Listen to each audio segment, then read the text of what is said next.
Good morning! So for today's video, napag-isipan namin ng mag-jowa na maligo sa swimming pool kahit alam naming malamig.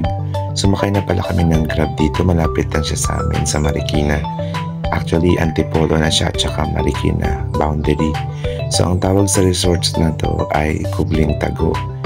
Kaya pala Kubling Tago kasi nakatago nga naman. Nandun siya sa ilalim, papaba yung resort nila. Hindi siya kapatagan.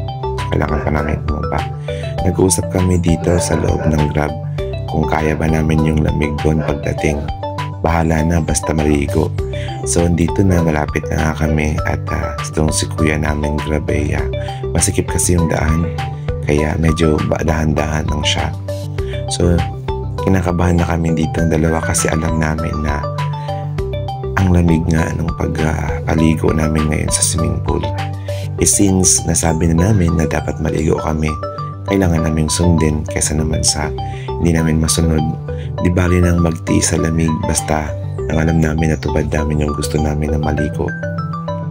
Ewan ko ba dito sa partner ko, bakit naisipan pa niyang maligo? Pwede namang maligo sa susunod na mga buwan kasi malapit naman na yung summer. So andito na nga kami, tinitingnan namin yung daanan dito makitid at medyo masikip. So eto na, nandito na kami sa ilalim or nandito na kami sa baba. So dito, nag-shower pa lang kami dito.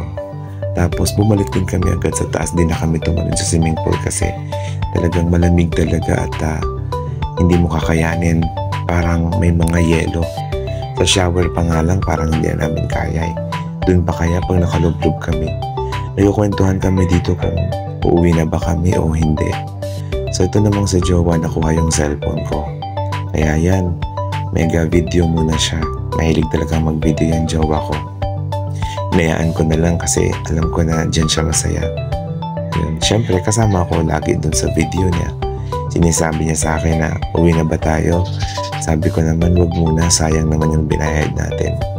Oo nga, pamasahe, pagkain natin. Kaya dun muna kami tumambay. Tas ito, nakabihis na ulit kami kasi paalis na kami. Pero naisip namin na wag munang magbihis talaga completely kasi baka uminit pa so pwede pa kaming maligo ulit. Nakakatawa kasi ayun, naka-ready na dapat kami umuwi. Yun lang, bye!